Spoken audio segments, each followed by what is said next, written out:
Captain Vextar pressed his four-fingered hand against the cool metal of his ship's observation deck. His yellow eyes stared into the empty space ahead. The patrol mission had been routine until now. 3 weeks of checking the outer rim systems. For pirates or smugglers. Nothing exciting ever happened out here. "Captain," his communications officer called out. Her voice carried a strange tone. "I'm getting something on long-range sensors." Vextar turned his lizard-like head toward the bridge. "What kind of something?" I'm not sure, sir. It's big. Really big." The captain walked quickly to his command chair. Around him, his crew of mixed alien species worked at their stations. The Galactic Council patrol ship Swift Current was small but fast.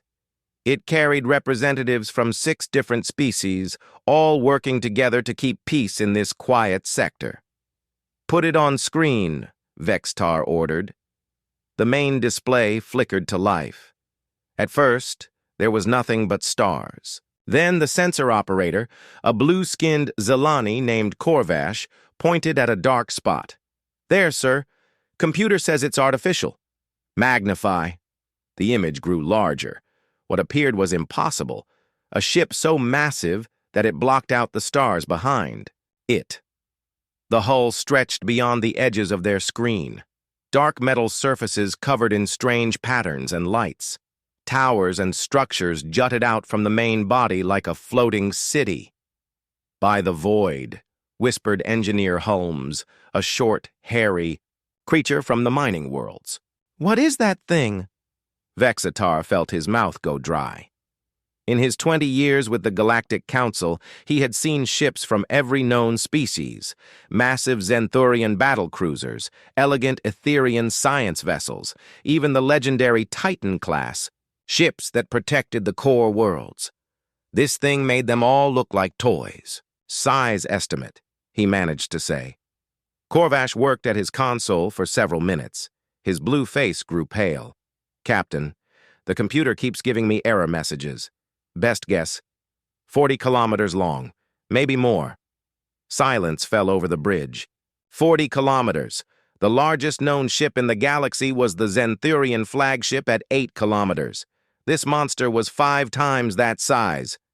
"Sir," the communications officer said softly. "It's moving." They watched as the giant ship slowly turned. As it moved, they could see more details. Massive gun batteries lined its sides. Launch bays big enough to hold entire fleets. What looked like industrial facilities built into the hull. And lights. Thousands of lights indicating a ship that was very much alive. "Unknown vessel," Vextar said into his communication system. "This is Captain Vextar of the Galactic Council ship Swift Current. Please identify yourself." They waited. Long minutes passed with no response. Then their communication system crackled to life. "This is the human vessel Leviathan. We come in. Peace and seek contact with galactic civilization." The voice was calm and pleasant. But the word human sent a chill through the bridge. Humans were new to the galaxy. Most species had heard rumors. A young race from a small world called Earth. They had only recently developed faster-than-light travel. No one expected them to have ships like this. "Did he say human?" Holmes whispered. Vextar nodded slowly. "Acknowledged, Leviathan. We welcome you to this sector. Might we arrange a meeting?" "Of course. We would be honored to meet with representatives of the Galactic Council." The captain looked around his bridge. His crew stared back with wide eyes. First contact with a new species was always important, but this felt different. This felt dangerous. "We're prepared to receive a diplomatic party aboard our ship," Vextar offered. "Thank you, Captain Vextar. However, perhaps it would be better if you visited us. Our ship has proper facilities for guests." Corvash leaned over to whisper in the captain's ear. "Sir, their ship could hold 1,000 vessels our size. What if it's a trap?" Vextar considered this, but curiosity won over caution. "Very well. We'll send a shuttle." "Excellent. Transmitting coordinates for our diplomatic bay." As the coordinates appeared on their screen, Holmes whistled low. "Look at the size of that bay. It's bigger than most space stations." 20 minutes. Later, Vextar found himself on a shuttle with his top officers. They approached the human ship slowly. The closer they got, the more impossible it seemed. The hull stretched in all directions like a metal planet. Gun turrets the size of buildings tracked their movement, but the weapons didn't feel threatening. More like guards watching over a home. "Entering diplomatic bay now," their pilot announced. The bay doors opened to reveal a space that could have held a small city. Their shuttle landed on a platform marked with lights. As they stepped out, Vextar saw dozens of other landing platforms. Empty now, but clearly designed for many visitors. A group of humans waited for them. They looked similar to several known species, but with subtle differences. Smoother skin, different bone structure, and eyes that seemed to see everything. The leader stepped forward. "Captain Vextar, welcome aboard the Leviathan. I am Admiral Chen, commanding officer of this vessel." The human was smaller than Vextar expected. Average height, gray hair, wearing a simple uniform. Nothing about her suggested someone who commanded a ship that could destroy planets. "Admiral Chen," Vextar replied. "This is quite a ship you have here." Chen smiled. "Thank you. She's served us well on our journey from Earth. Would you like a tour?" As they walked through the corridors, Vextar tried to understand what he was seeing. The passages were wide enough for vehicles. The walls were lined with displays showing ship status, crew rotations, and what looked like production schedules. Everything was clean, efficient, and impossibly vast. "How many crew do you carry?" asked Corvash. "Currently about 2 million, Chen replied casually. "Though we can support up to 5 million if needed." Holmes stumbled. 5 million? "The Leviathan is designed for long voyages," Chen explained. "We need to be self-sufficient for decades, or centuries. That requires a large population to maintain all systems." They entered what Chen called the observation deck. Windows stretched from floor to ceiling, showing the vast bulk of the ship extending in both directions. In the distance, they could see other ships, smaller than the Leviathan but still massive by galactic standards. "You have a fleet," Vextar observed. "A small one, 7 ships total. We left Earth as an exploration group." Chen pointed to the other vessels. "The Behemoth handles heavy industry. The Titan focuses on research. The others have their specialties." "Exploration?" Corvash's voice cracked. "These are exploration ships?" Chen nodded. "We knew space could be dangerous. Earth's history taught us to prepare for the worst. Better to have capability you don't need than need capability you don't have." They visited the hydroponics bays next. Vast chambers filled with growing plants. The air smelled of earth and life. Farm workers tended crops that would feed millions. Beyond that, they saw manufacturing centers where raw materials became finished goods, shipyards where smaller vessels were built and repaired. "This is a mobile civilization," Vextar realized. "In a way, yes," Chen agreed. "Humans learned early that survival requires backup plans. If something happened to Earth, these ships could preserve our species and culture." In the command center, they met more humans. Scientists, engineers, military officers, and civilians, all working together with quiet efficiency. The main screen showed star maps covering thousands of light years. Trade routes, resource locations, and potential colony sites were marked in detail. "You've been busy," Holmes noted. "We've been thorough," Chen corrected. "Before making contact, we wanted to understand local space, know who lived here, what they needed, how we might fit in." A younger human approached with a data pad. "Admiral, the survey teams have finished mapping the asteroid fields in systems 7 through 12, rich in rare metals. The mining ships could extract enough material to build 3 more Leviathan-class vessels." Chen thanked the officer and turned back to her guests. "As you can see, we think in terms of long-term planning. Later, in Chen's office, Vextar asked the question that had been bothering him. "Admiral, why build ships this large? Surely smaller vessels would be more practical." Chen poured drinks for everyone, a mild stimulant that humans called coffee. "Captain, let me tell you about Earth's history. We've faced ice ages, asteroid impacts, supervolcanoes, and dozens of near-extinction events. Every time we survived because some humans prepared for the worst case." She walked to a wall display showing images of Earth, beautiful but scarred by ancient catastrophes. "When we reached space, we applied the same thinking. What if our sun died? What if aliens were hostile? What if we encountered threats we couldn't imagine? The answer was always the same. Build bigger, plan better, prepare for anything." "But surely the Galactic Council maintains peace," Corvash protested. "I'm sure you do excellent work," Chen replied, "but humans have learned that peace is maintained by strength. These ships ensure we can defend ourselves and help others who need it." As the meeting continued, Vextar began to understand something troubling. To humans, the Leviathan wasn't a weapon of war.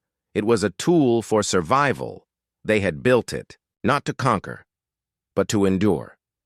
Yet the result was the same: a ship that could challenge the combined fleets of the galaxy. "What are your intentions in this region?" Vextar asked. Humanity's idea of an exploration ship could conquer solar systems. Outside his window, the Leviathan hung in space like a metal moon. Lights twinkled across its surface as millions of humans went about their daily lives, building, planning, preparing for whatever the universe might throw at them. Vextar realized that first contact had just changed everything. The galaxy had been introduced to a species that didn't just join galactic civilization. They came ready to protect it, improve it, or rebuild it from scratch if necessary. The captain shivered and went back to his report. Somehow he had to explain to the Council that humanity's monsters were actually their protectors, whether the galaxy wanted protection or not. The emergency session of the Galactic Council had been called within hours of Captain Vextar's initial report. Representatives from 47 species gathered in the Great Chamber on Nexus Prime. The air buzzed with nervous energy and translated. Conversations in dozens of languages. Council Speaker Thrain stood at the central podium. Her tall, elegant form commanded attention as her silver hair caught the chamber lights. "We are here to discuss the human contact situation. Captain Vextar, please present your findings." Vextar rose from his seat in the witness box. 3 days had passed since his encounter with the Leviathan, and he still felt shaken. "Honored Council, the humans possess technology and capabilities that exceed our current understanding." "Specifications, Captain," demanded General Korvac, the Zenthurian military representative. His scaled hide gleamed under the lights as he leaned forward. "How big is this ship exactly?" 42 kilometers in length, 16 kilometers in width, 12 kilometers in height. Mass approximately... Vextar paused, checking his notes again. 8 billion tons. Gasps echoed through the chamber. Councillor Yeath, representing the ancient ethereal race, spoke with her voice like wind chimes. "Impossible. No species builds ships that large. The resource requirements alone." "That's what we thought," Vextar replied. "But there's more. They have 7 ships. The smallest is still larger than our biggest dreadnought." The chamber erupted in worried chatter. Thrain called for order. "Captain, you mentioned they claim to be explorers." "Yes, Speaker. Admiral Chen was very clear about their peaceful intentions, but..." Vextar hesitated. "Their idea of exploration equipment could level civilizations." Dr. Helena Voss, the human xenobiologist who had been studying the newcomers, stood up. She was the only human currently on Nexus Prime, having arrived months earlier through different channels. "If I may, Speaker, I've been analyzing the data Captain Vextar provided. The humans aren't lying about their peaceful intent. Explain, Thrain ordered. Human psychology is driven by preparation and worst-case planning. What they call exploration ships are actually mobile colonies designed to survive anything the universe can throw at them. They're not weapons of conquest, they're arcs of survival, General Korvac snorted. Semantics. A ship that size is a strategic threat regardless of intent. General, Dr. Voss continued, I've been in contact with Earth for 6 months. They have over 300 ships of various sizes. The 7 that Captain Vextar encountered are just one exploration group. The silence that followed was deafening. Counselor Yeath's normally calm demeanor cracked. 300 ships? Each the size of small moons? Not all that large, Dr. Voss clarified. But yes, humans build big. Their smallest interstellar vessels are still massive by our standards. Thrain called for a recess. During the break, delegates huddled in worried groups. The mathematics were terrifying. If humans had hundreds of ships like the Leviathan, they possessed more military power than the rest of the galaxy combined. When the session resumed, Admiral Chen herself appeared via holographic link from the Leviathan. Her calm presence filled the chamber as she looked around at the assembled representatives. Honored Council, she began. I understand our ships have caused concern. Please allow me to explain why we build as we do. Thrain nodded. Admiral, the Council would appreciate clarification on your fleet's capabilities and intentions. Chen smiled politely. Of course. But first, let me ask a question. How does galactic civilization handle extinction-level threats? Extinction-level threats? General Korvac leaned forward. We maintain peace through diplomacy and limited military action when necessary. I mean cosmic threats, Chen clarified. Gamma-ray bursts, rogue black holes, solar flares, asteroid impacts. How do you protect entire populations from natural disasters on a galactic scale? The Council representatives looked at each other uncertainly. Such threats were considered acts of fate, too massive for any civilization to address. We relocate populations when possible, Thrain admitted. But truly massive threats are beyond our capabilities. That's where humans think differently, Chen explained. On Earth, we faced regular extinction events. Ice ages that lasted millions of years. Asteroid impacts that killed most life on the planet. Supervolcanoes that blocked out the sun. We learned that survival requires preparation for the impossible, she gestured, and holographic displays showed images of massive engineering projects. Ships under construction in orbital yards, industrial complexes that stretched across entire moons. Every human ship is designed with one goal: ensure the species survives no matter what happens. The Leviathan-class vessels can support millions of people for centuries. They carry the knowledge, culture, and genetic diversity needed to restart civilization. But the weapons, Counselor Yeath pressed. Captain Vextar described devastating armaments. Space is dangerous, Chen replied matter-of-factly. Pirates, hostile aliens, cosmic phenomena. Our ships need to protect their populations. Every defensive system you saw has a civilian purpose. Dr. Voss pulled up technical data. The Council should understand human engineering philosophy. They don't build single-purpose vessels. Every component serves multiple functions. Chen nodded. Our main guns can destroy asteroids threatening colonies. Shield generators protect against radiation storms. Manufacturing bays produce everything, from medical supplies to emergency shelters. We build for survival, not conquest.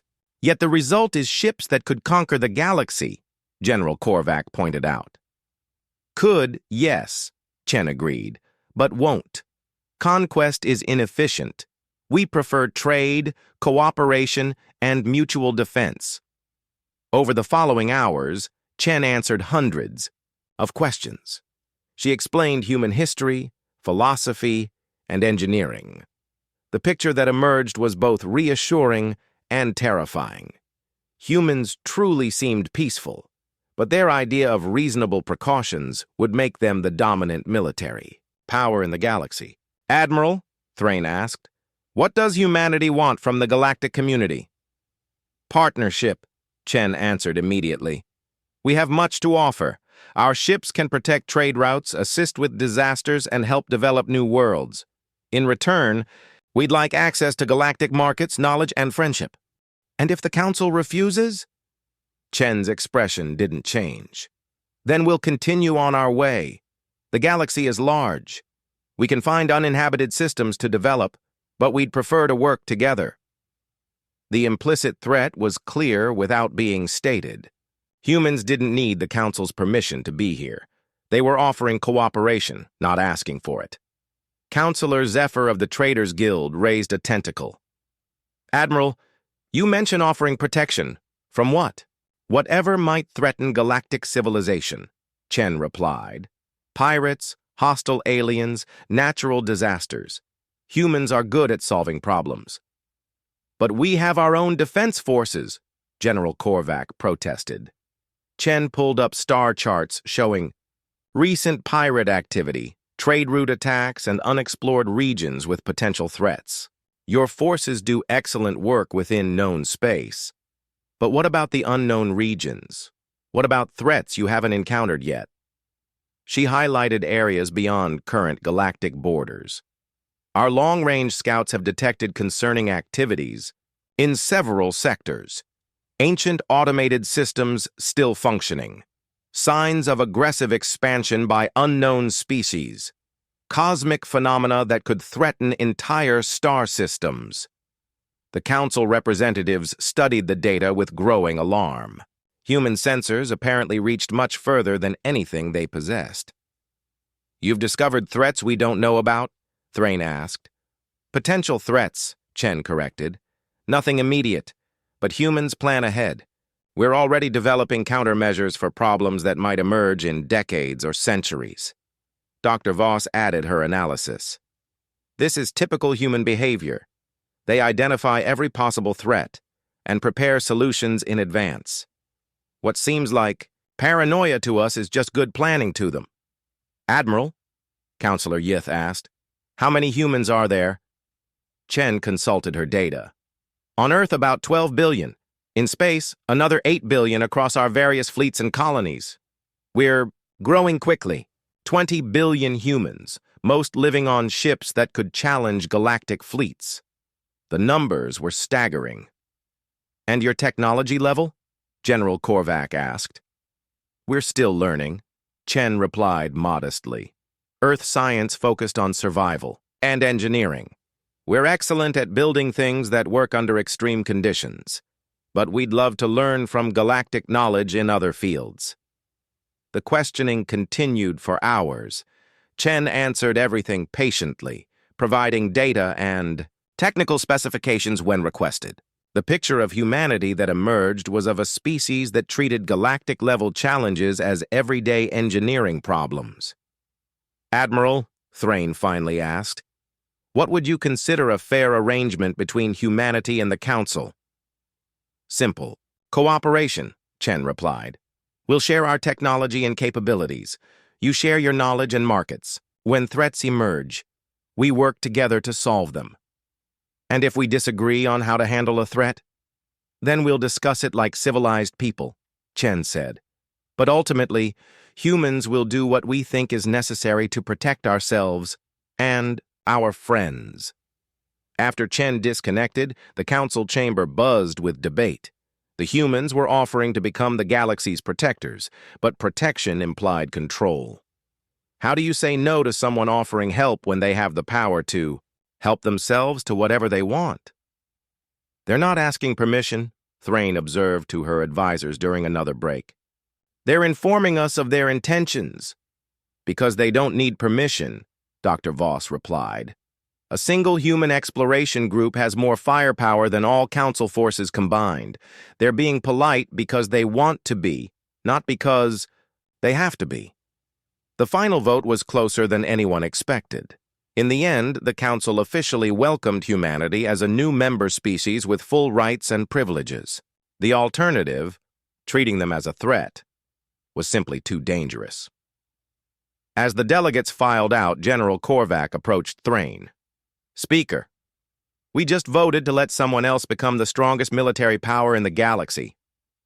No, General, Thrain replied, watching the stars through the chamber's great windows. We just acknowledged that someone else already is the strongest military power in the galaxy. The only question was whether we wanted them as friends or strangers. In the distance, barely visible as a bright dot, the Leviathan waited patiently for the Council's decision. Aboard the massive ship, millions of humans continued their daily lives, unaware that they had just become the galaxy's unofficial guardians, whether the galaxy wanted guardians or not. 6 months after first contact, the galaxy was still adjusting to humanity's presence. Cultural exchange programs had been established on dozens of worlds.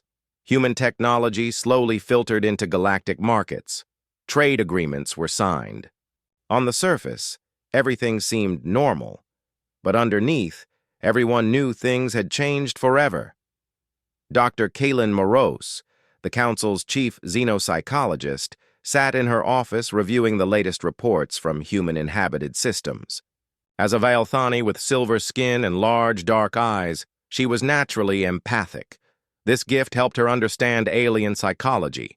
With humans, however, she often felt overwhelmed. A soft chime announced a visitor. Admiral Chen entered, looking as calm and composed as always. Over the months, she had become humanity's unofficial ambassador to the Council. Dr. Morose, Chen greeted her. Thank you for seeing me. Admiral, please sit. I've been wanting to discuss some observations with you.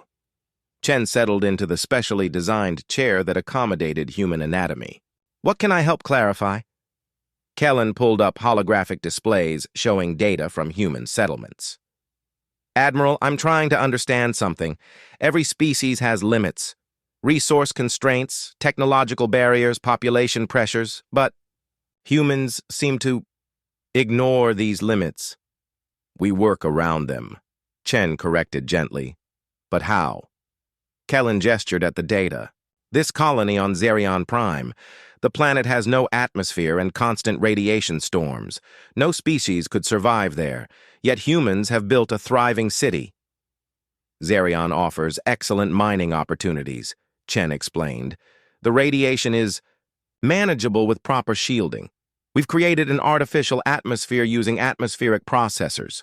Atmospheric processors that don't exist, Kellen pointed out. You invented them. We needed them, so we built them. Chen's tone suggested this was obvious. Kellen pulled up more examples. This ocean world, Thalassa. The entire planet is covered in storms that would destroy most ships, yet humans have underwater cities throughout the ocean basins. Fish farming and mineral extraction, Chen noted. Plus we enjoy swimming, but the pressure would crush any known vessel. So we designed better vessels. Kellen felt that familiar sense of being overwhelmed. To humans, impossible challenges were simply engineering problems waiting for solutions. Admiral, let me ask directly, is there anything humans consider impossible? Chen thought for a moment. Many things are impossible with current technology, but impossible permanently? That's harder to say. Our history teaches us that yesterday's impossibility becomes tomorrow's normal. She gestured, and her personal data display showed images from Earth's history. 500 years ago, humans thought flying was impossible. 200 years ago, we thought space travel was impossible. 100 years ago, faster-than-light travel was impossible. But surely there are theoretical limits, Kellen pressed. Theoretical. Limits change when we understand more about the universe, Chen replied. We used to think the speed of light was absolute. Then we discovered hyperspace. We thought matter couldn't be created or destroyed. Then we learned about quantum fluctuations. Kellen reviewed more data. Human colonies existed in places no other species would attempt to settle. Around unstable stars, in asteroid fields, on worlds with toxic atmospheres or extreme gravity. Each time, humans had simply built whatever technology they needed to survive. Your species treats hostile environments as opportunities, Kellen observed. Hostile environments teach innovation, Chen agreed. Earth was never a gentle world. Ice ages, volcanic eruptions, asteroid impacts. We learned early that if you can't change the environment, you change yourself. A communication alert interrupted them. Chen listened to her earpiece, then looked apologetic. Dr. Moros, I'm needed at the construction site. Would you like to see what we're building? 30 minutes later, they stood on an observation platform overlooking the Nexus Prime construction project. Below them, human engineers worked with local contractors to build something unprecedented in galactic history. A orbital shipyard, Chen explained, capable of producing vessels up to 15 kilometers in length. Kellen stared at the massive framework taking shape. You're building this for the Council? Partnership project. We provide the technology and expertise. The Council provides materials and local knowledge. Together, we'll create ships that can serve both human and galactic needs. Ships for what purpose? Exploration, defense, disaster, relief. Whatever the galaxy needs. Kellen watched human workers coordinate with a dozen alien species. The humans didn't dominate the project, but they clearly led it. Their technology was simply more advanced, their planning more comprehensive. Admiral, may I ask about Earth's history? I'm trying to understand how your species developed such comprehensive approaches to survival. Chen nodded. Earth experienced 5 major extinction events before humans evolved. Each one killed most life on the planet. When our species appeared, we inherited a world that had repeatedly died and been reborn. They walked through the construction site as Chen continued. Early humans faced ice ages that lasted tens of thousands of years, volcanic winters that blocked the sun for decades, diseases that killed 9 out of 10 people. We survived because we learned to prepare for the worst possible scenarios. But other species faced disasters too, Kellen pointed out. True, but most species develop on stable worlds. Their disasters are floods, earthquakes, storms. Bad, but survivable. Earth's disasters were existential. Total biosphere collapse, global ice, mass starvation. We learned that anything less than complete preparation meant extinction. They stopped at a section where human technicians were installing some kind of advanced machinery. The local workers watched in amazement as the humans casually manipulated technology that seemed almost magical. This is a matter compiler, Chen explained. It can transform raw elements into any structure we need. Very useful for emergency construction. Matter compilers are theoretical technology, Kellen said weakly. They were. We needed them for asteroid mining, so we figured out how to make them work. Kellen felt dizzy. How do you just figure out impossible technology? Same way you figure out anything else. Study the problem, test solutions, improve what works. Chen paused. Though I suppose humans might approach it differently than other species. How so? Most species seem to accept limits. When they hit a technological barrier, they work around it or give up. Humans assume the barrier exists because we don't understand something yet. So we keep pushing until we understand better. They visited more sections of the construction project. Human technology was everywhere, seamlessly integrated with galactic equipment. But the human additions always seemed more robust, more capable, more ready for extreme conditions. Your people build everything like it might need to survive the end of the universe, Kellen observed. Better safe than sorry, Chen replied cheerfully. Later, in the project's command center, Kellen met other members of the human team. Engineers, scientists, construction coordinators, all working with the same calm confidence that seemed to define their species. Dr. Moros, said Chief Engineer Rodriguez, Admiral Chen mentioned you're studying human psychology. Anything specific you'd like to know? How do you decide what's worth attempting? Kellen asked. Most species have clear boundaries, things they consider too difficult or too dangerous. But humans seem to attempt anything. Rodriguez laughed. Humans attempt everything at least once. If it doesn't kill us, we figure out how to do it better. But surely you recognize some limits. Short-term limits, sure. We can't build faster than light travel without exotic matter. We can't create energy from nothing. We can't time travel. Rodriguez paused. Yet? Well, we said the same thing about flying, space travel, and FTL drives. Give us time. Dr. Sarah Kim, the project's xenobiologist, joined the conversation. Dr. Moros, I think the difference is cultural. Most species develop science to understand the universe. Humans develop science to change the universe. Change it how? Make it more survivable, more predictable, more useful. Kim pulled up displays showing human research projects. We're working on ways to stabilize unstable stars, methods to redirect dangerous asteroids, techniques to terraform hostile worlds in decades instead of millennia. Kellen studied the research data. These projects could take centuries to complete. Probably, Kim agreed. That's why we start now. But why? Your species is already successful. You have safe colonies, powerful ships, advanced technology. Why keep pushing for more? Kim and Rodriguez exchanged glances. Rodriguez answered, because safe isn't safe enough. There are always bigger threats, worse disasters, more extreme challenges. The universe is vast and dangerous. We can either keep improving our ability to survive it, or eventually it will kill us. You see the universe as hostile? Kellen realized. Not hostile exactly, Kim corrected. Indifferent. The universe doesn't care if we live or die, so we have to care enough for both of us. As the day ended, Kellen walked with Admiral Chen back to the observation platform. The construction site glowed with lights as work continued around the clock.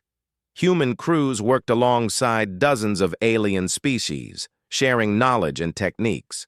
Admiral, one final question, Kellen said. What does humanity ultimately want?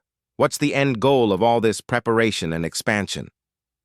Chen looked out at the stars for a long moment. Survival. Not just for humans, but for intelligence itself.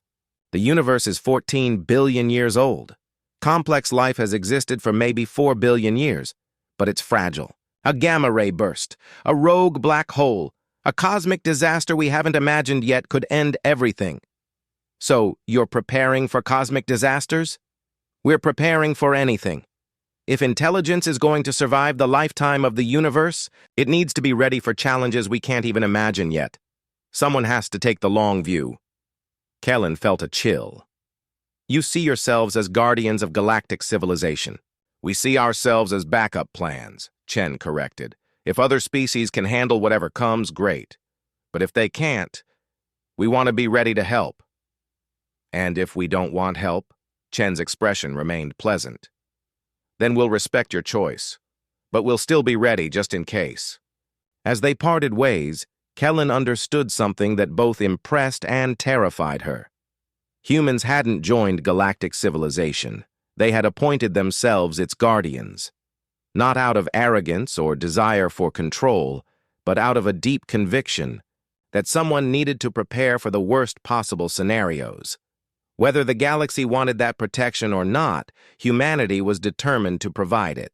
Because in their view, the alternative was extinction for everyone. Back in her office, Kellen began writing her report for the Council. How do you explain that humanity's greatest gift to the galaxy might also be its greatest threat? A species so committed to survival that they were willing to take responsibility for everyone else's survival too. Outside her window, human ships moved through space with purposeful efficiency, building, exploring, preparing, always preparing for challenges that might never come. But if they did come, the galaxy would be ready, whether it wanted to be or not. The first signs appeared on the edge of Sector Gamma 7. Ships vanishing without distress calls, automated mining stations going silent, long-range sensors detecting movement where nothing should exist.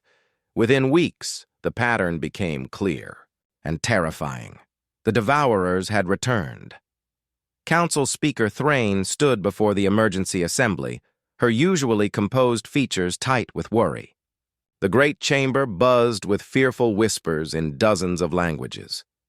Ancient histories spoke of these machines, but most species considered them myths. The archaeological core has confirmed our worst fears, Thrain announced. Analysis of debris from attacked systems matches descriptions from the archives, self-replicating war machines from the previous galactic civilization. General Korvac's scaled hide had paled to a sickly gray. How many ships are we tracking? Dr. Yeneth, the ethereal archaeologist, consulted her data crystals. Initial swarm contained approximately 50,000 units. Based on their replication rate, they could number in the millions within months. Silence fell over the chamber. The numbers were impossible to fight. The combined fleet of the Galactic Council contained maybe 10,000 ships total. Even if every species contributed their entire military, they would be outnumbered 100 to 1. What are our options? Asked Councillor Vexhan, representative of the mining guilds. General Korvac reviewed tactical data with growing despair. Fight and lose, run and hope they don't follow, or... He paused, clearly reluctant to continue. Or what, General? Thrain prompted. Ask the humans for help. The chamber erupted in debate. Relations with humanity had been tense since their arrival. Their casual displays of overwhelming power made everyone nervous. But as the arguing continued, more reports arrived. Entire systems evacuated, refugee fleets fleeing toward Council space. The Devourers were advancing faster than predicted. Contact Admiral Chen, Thrain ordered. The holographic display activated, showing the bridge of the Leviathan. Admiral Chen appeared, but something was different. Her usual calm demeanor carried an undertone of focused intensity. Behind her, the bridge hummed with purposeful activity. Speaker Thrain, Chen greeted. I assume this is about the situation in Gamma 7. You know about the Devourers? Thrain asked, surprised. We've been tracking them for 3 months, Chen replied matter-of-factly. Long-range sensors detected the initial swarm emergence. We've been monitoring their expansion pattern. 3 months? General Korvac leaned forward. Why didn't you inform the Council? We needed to confirm the threat level and prepare appropriate responses, Chen explained. The good news is that these aren't the original Devourers. They're degraded copies. Less efficient, less adaptable. Less efficient how? Dr. Yeneth asked. Chen gestured to someone off-screen, and technical data appeared on the display. Original Devourers could replicate any technology they encountered. These versions are limited to their base programming. They can only build what they already know. That's still enough to destroy galactic civilization, Thrain pointed out. Under normal circumstances, yes, Chen agreed. But we've developed countermeasures. The chamber fell silent. General Korvac found his voice first. Countermeasures? Already? Humans plan ahead, Chen reminded him. When we discovered evidence of the previous civilization's fate, we began developing responses to potential machine threats. Standard protocol. Standard protocol, Thrain repeated weakly. Chen nodded. Historical analysis indicated several possible extinction scenarios. Machine rebellion was high on the list. We've been working on solutions for decades.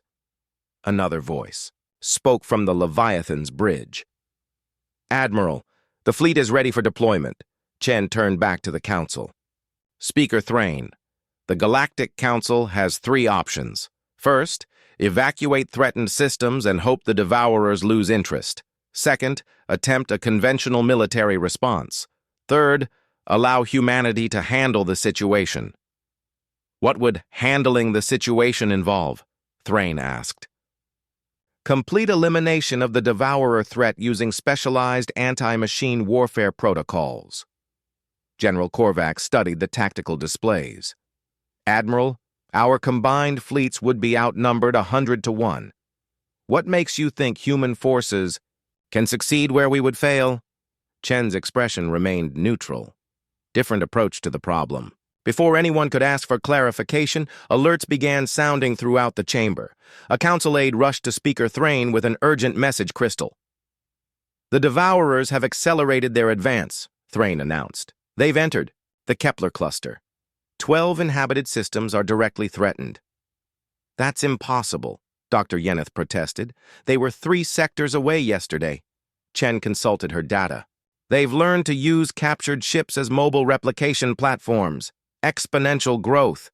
We estimate 48 hours before they reach the main trade routes." The council chamber erupted in panic. 48 hours to respond to a threat that could end civilization. Even if they voted immediately, it would take days to mobilize conventional forces. "Admiral," Thrain said urgently, "what do you need from us?" "Nothing," Chen replied. "We're already en route. But I should inform you that our response will be comprehensive." "Meaning what?" "Meaning we'll eliminate every trace of machine intelligence in the affected region. No survivors, no remnants, no possibility of resurgence." The implications were staggering. Chen was casually discussing the complete sterilization of dozens of star systems. "Admiral," Counselor Vexhan interjected, "there are mining operations in that region. Industrial platforms, automated systems. All machine intelligence will be eliminated," Chen repeated. "We'll provide compensation for destroyed infrastructure."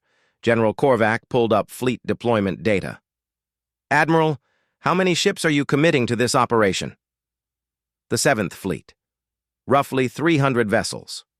300 ships against millions of Devourers." The numbers made no sense. "Unless—" "Admiral," Thrain asked carefully, "what class of vessels are in the 7th Fleet?" "Mixed composition. 15 Leviathan-class command ships, 40 Behemoth-class heavy industrial vessels, 60 Titan-class research platforms, and supporting units." Dr. Yeneth performed quick calculations. "Admiral, that's more combined mass than the entire Council. Fleet." "The 7th Fleet specializes in deep space operations," Chen explained. "They're equipped for extended campaigns in hostile environments." "Against machine intelligence specifically?" General Korvac asked. "Among other threats." The casual way Chen discussed deploying weapons of such magnitude was unsettling. To humans, apparently, fleet-killing armadas were just another tool in the toolbox. "Speaker," Chen continued, "I need authorization to operate in Council space. My ships will follow all applicable laws of war, but the Devourer threat requires immediate action." Thrain looked around the chamber. Fear and desperation warred with pride and independence. No species wanted to admit they needed protection, but the alternative was extinction. "The Council authorizes human intervention," Thrain announced, "with full military command authority in the affected regions." "Understood. We'll begin operations immediately." Chen's image flickered out, leaving the Council in stunned silence. They had just handed control of galactic security to a species they still barely understood. 6 hours later, reports began arriving from the combat zone. The human fleet had engaged the Devourers near the Kepler cluster. Initial reports made no sense. "The humans aren't fighting them," General Korvac announced, reading the latest data.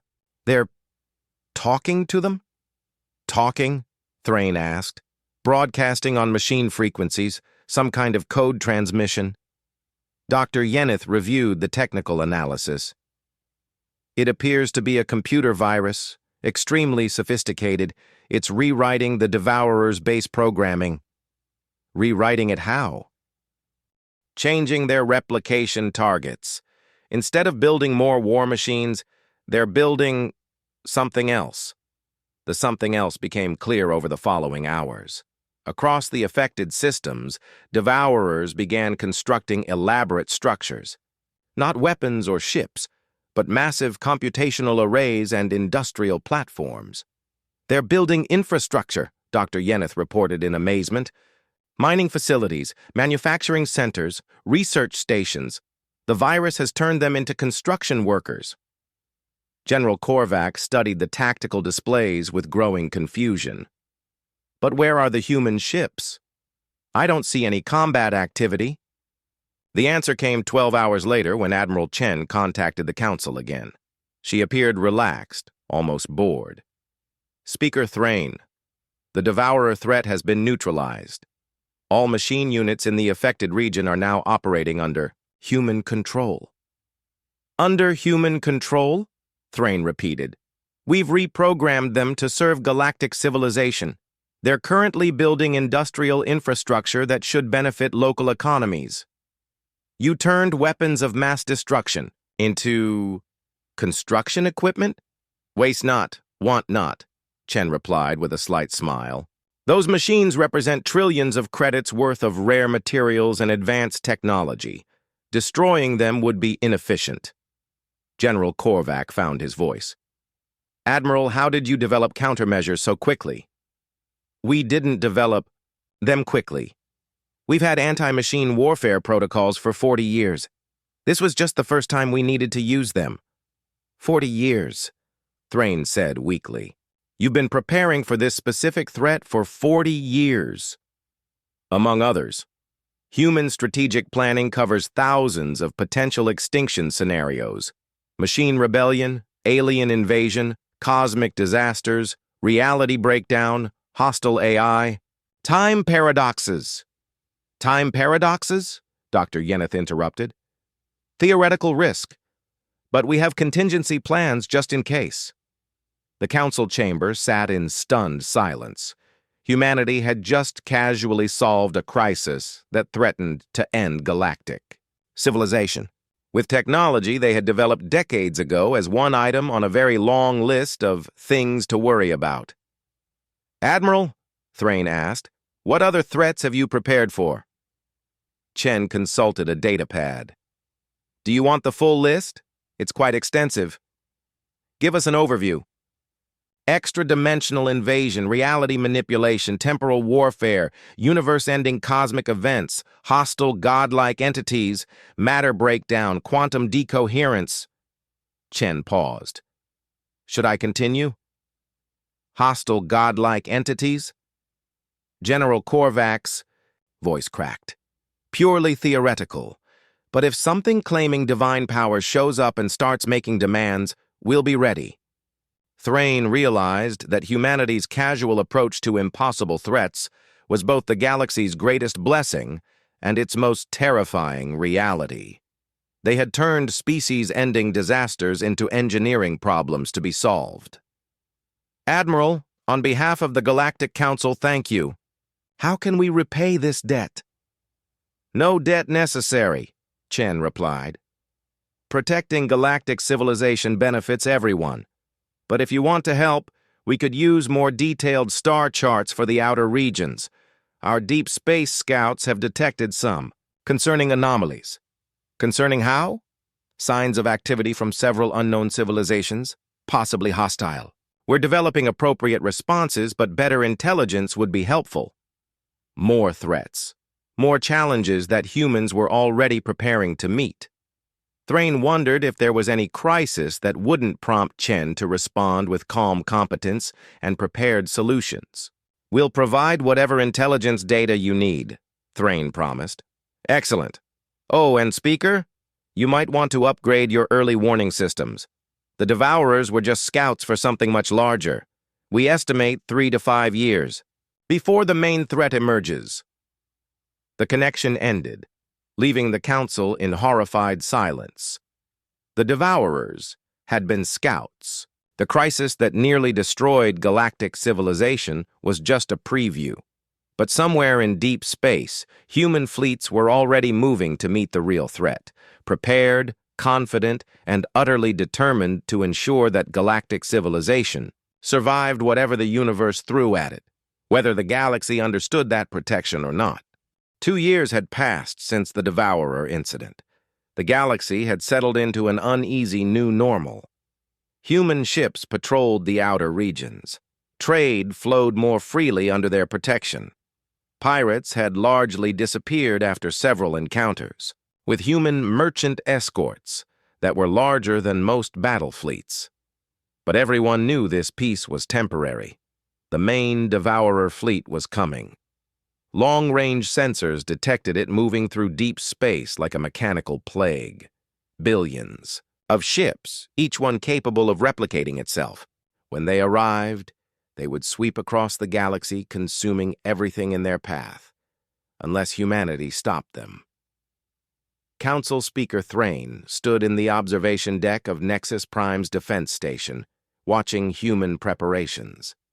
In the distance, massive ships moved with purposeful efficiency. Not the exploration vessels they had first encountered, but something far more ominous. Admiral Chen materialized beside her as a hologram, projected from the command ship Absolute. The vessel hung in space like a metal planet, dwarfing even the Leviathan-class ships nearby. "Speaker Thrain," Chen greeted. "I wanted to brief you on our defensive preparations." "Admiral, that ship you're on, how large is it?" "The Absolute is our mobile command center, 90 kilometers long, designed for system-level operations." Thrain felt dizzy. 90 kilometers. The ship was larger than some moons. "How many people does it carry?" "Currently about 15 million.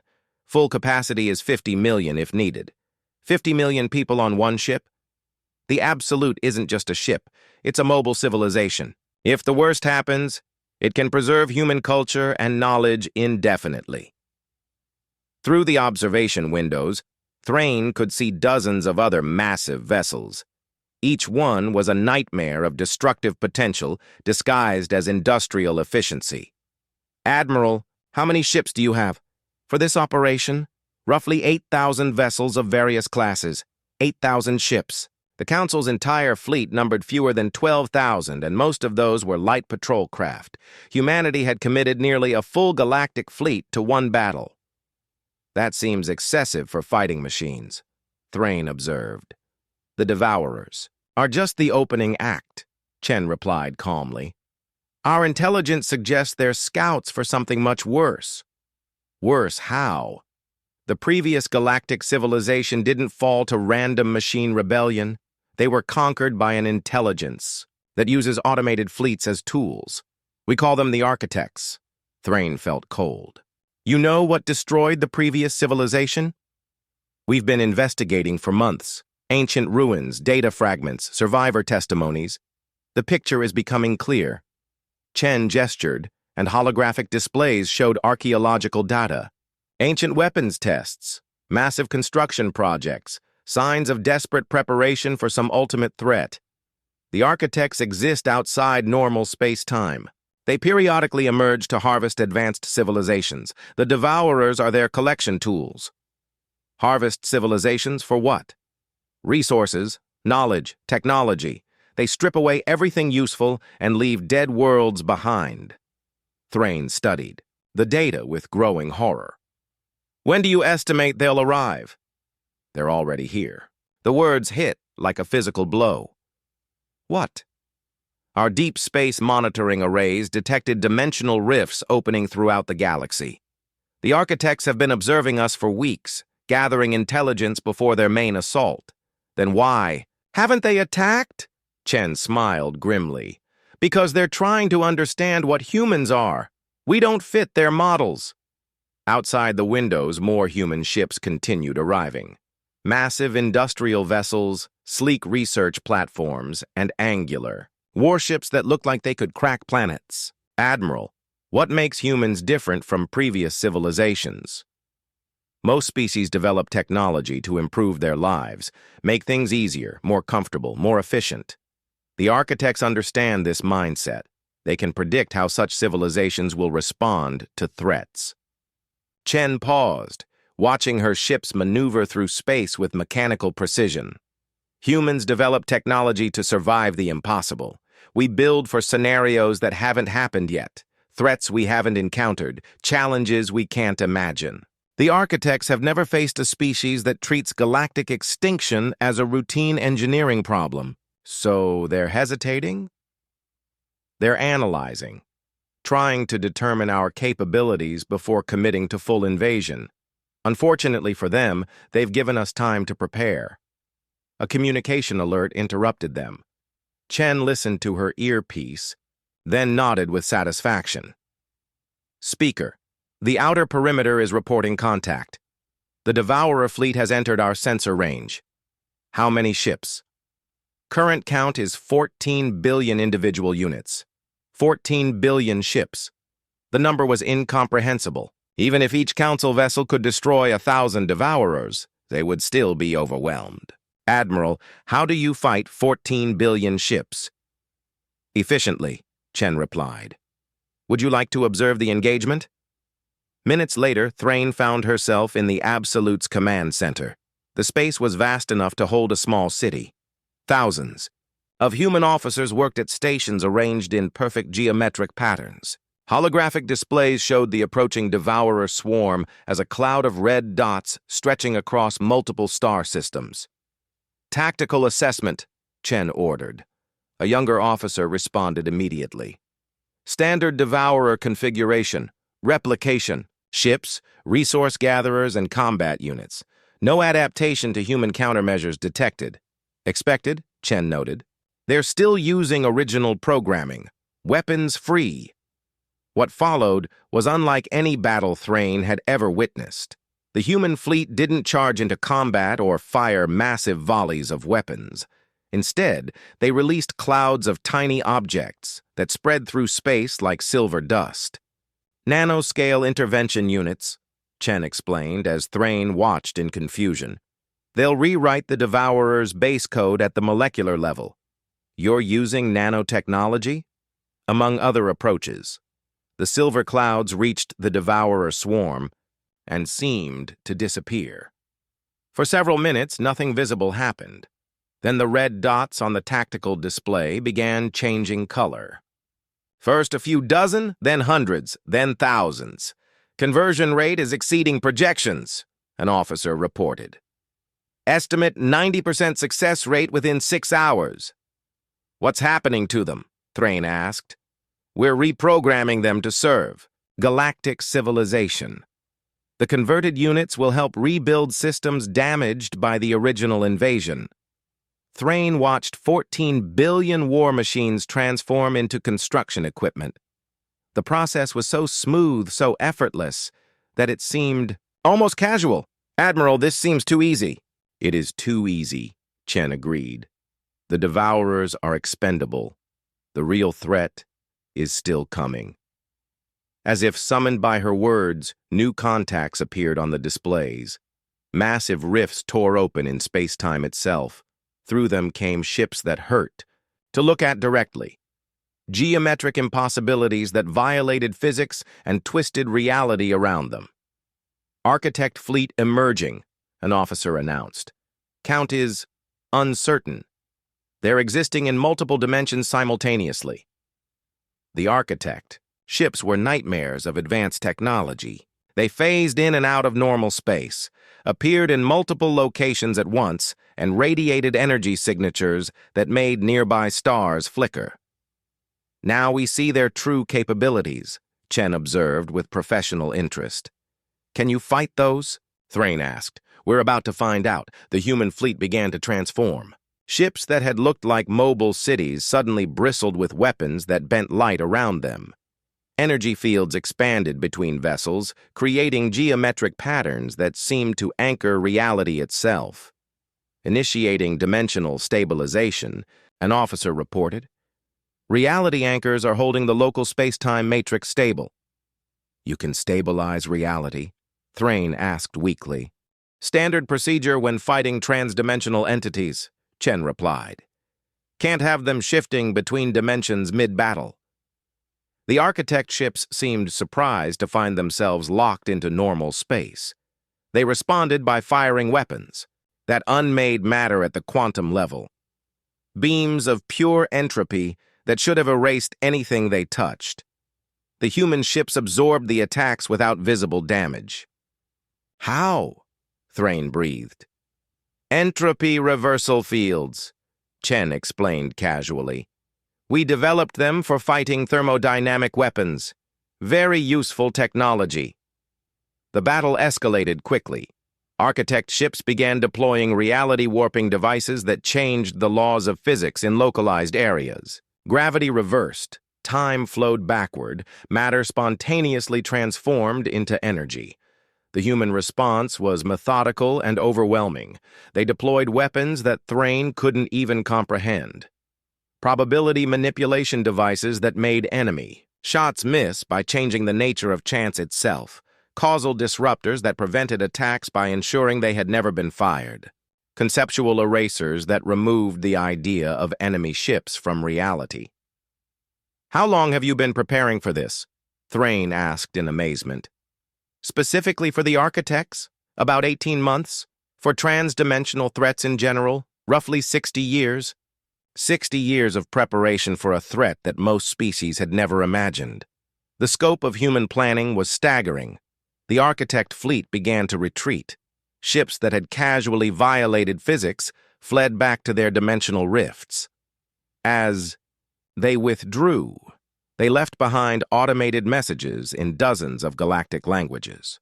Chen listened to the translation with satisfaction. "They're declaring this galaxy under human protection.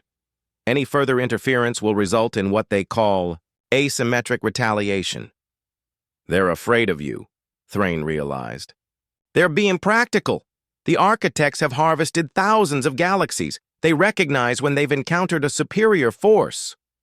"Superior how?" Chen gestured at the tactical displays showing human ships cleaning up the aftermath. "Most civilizations develop technology to solve current problems. Humans develop technology to solve future problems. The architects have never encountered a species that was already prepared for threats they hadn't deployed yet." As the dimensional rifts collapsed and normal space returned, Thrain tried to process what she had witnessed. Humanity had just defeated entities that destroyed entire galactic civilizations. They had done it with technology developed decades before the threat even appeared. "Admiral, what happens now?" "Now we improve our preparations," Chen replied. "The architects weren't the worst-case scenario. They were just this cycle's extinction threat." "There are worse threats?" "Almost certainly. The universe is vast and old. Somewhere out there are challenges we haven't imagined yet. But that's fine. Humans are good at imagining." 6 months later, Thrain stood once again on Nexus Prime's observation deck. The galaxy had changed. Human ships patrolled every system. Trade moved under their protection. Pirates, hostile aliens, and cosmic disasters were met with swift, efficient responses. But it was more than protection. Human technology flowed freely to allied species. Worlds that had struggled with resource shortages now had matter compilers. Systems threatened by stellar instability had star stabilization devices. Ancient problems that had plagued galactic civilization for millennia were solved with casual human competence. Admiral Chen joined her on the observation deck, no longer appearing as a hologram. She seemed relaxed and pleased with the galaxy's progress. "Any regrets, Speaker?" Chen asked. "About what?" "About humanity becoming the galaxy's unofficial guardians. I know it wasn't what you expected when we first made contact." Thrain considered the question. The galaxy had lost some independence. Decisions that once belonged to the Council were now made by human strategic planners. But the benefits were undeniable. Peace, prosperity, and protection from threats that no other species could handle. "No regrets," Thrain said finally. "Though I have to ask, what's humanity's long-term plan?" "Same as always. Survive and help others survive. The universe is dangerous, but it's also beautiful. We want to make sure intelligence has a chance to experience all of it. Even if that means controlling galactic civilization?" "We're not controlling anything," Chen protested mildly. "We're just making sure everyone has backup plans. Backup plans that involve fleets capable of reshaping reality. Better to have them and not need them than need them and not have them." Through the observation windows, human ships moved through space with purposeful efficiency. Building, exploring, preparing, always preparing for the next challenge. "Admiral, one final question. Is there any threat that would actually worry you?" Chen thought for a moment. Heat death of the universe. But we're working on that too. Thrain laughed despite herself. Of course they were working on preventing the heat death of the universe. Because to humans, even the end of everything was just another engineering problem waiting for a solution. The galaxy had gained more than protectors. It had gained a species so determined to survive that they were willing to ensure everyone else survived too. Whether that was protection or conquest depended on your perspective. But as Thrain watched human ships disappear into hyperspace, heading out to face whatever challenges awaited in the vast darkness between galaxies, she knew one thing for certain. The universe had never encountered anything like humanity, and it might never recover from the experience in the best possible way.